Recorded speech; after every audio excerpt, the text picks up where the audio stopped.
মধ্যপ্রাচ্য পরিস্থিতি নিয়ে জরুরি বৈঠকে বসেছে পররাষ্ট্র মন্ত্রণালয়। সেখানে আছেন সহকর্মী নাইম আবির। আমরা সরাসরি চলে যাচ্ছি তার কাছে।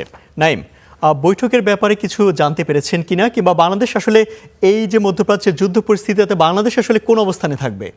ইমতিয়াজ, বাংলাদেশের যে অবস্থান সেটি গতকাল একটি প্রেস বিবৃতি বাংলাদেশ পররাষ্ট্র মন্ত্রণালয় থেকে দেওয়া হয়েছে। সেখানে তাদের অবস্থান ব্যাখ্যা করা হয়েছে এবং সেখানে ইরানে বাংলাদেশের যারা নাগরিক রয়েছে তাদের জন্য উদ্বেগ প্রকাশ করা হয়েছে এবং গালফভুক্ত যে দেশগুলোতে হামলা চালানো হয়েছে বা আক্রান্ত হয়েছে সেই দেশগুলোর সার্বভৌমত্বের ব্যাপারে উদ্বেগ জানানো হয়েছে এবং একই সাথে বাংলাদেশ বলেছে যে যুদ্ধ বন্ধ করবার ক্ষেত্রে কূটনৈতিক যে ধরনের উদ্যোগ নেওয়া দরকার সেই উদ্যোগ নেবার আহ্বান জানিয়েছে। সুতরাং এটি বাংলাদেশের যে অবস্থান সেটি।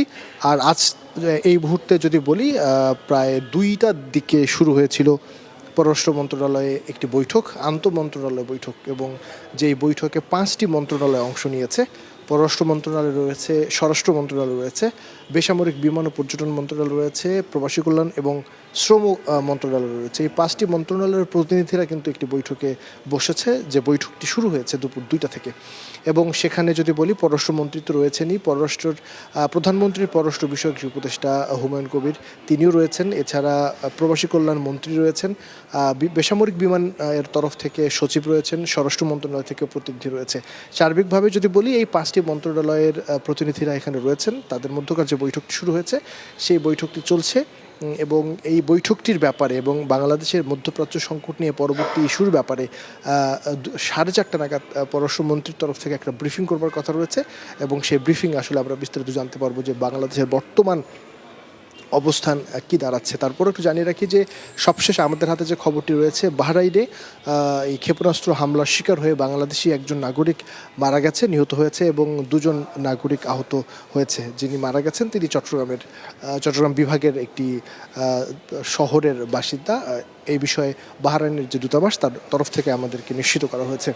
সার্বিকভাবে যদি বলি, বাংলাদেশের যেহেতু একটা বড় রকমের শ্রম বাজার রয়েছে এই মধ্যপ্রাচ্যে, এবং নিশ্চয়ই জেনে থাকবেন যে গত 3 দিনে এখনও পর্যন্ত বাংলাদেশ থেকে, অর্থাৎ ঢাকা থেকে মধ্যপ্রাচ্যের বিভিন্ন দেশে, এই দেশগুলোতে প্রায় 102টি ফ্লাইট কিন্তু বাতিল করা হয়েছে। সুতরাং বিমানবন্দর কেন্দ্রিক একটি বড় রকমের চাপ রয়েছে। যাত্রী যারা যেতে পারছে না, তাদের ভিসার সংকট তৈরি হবে।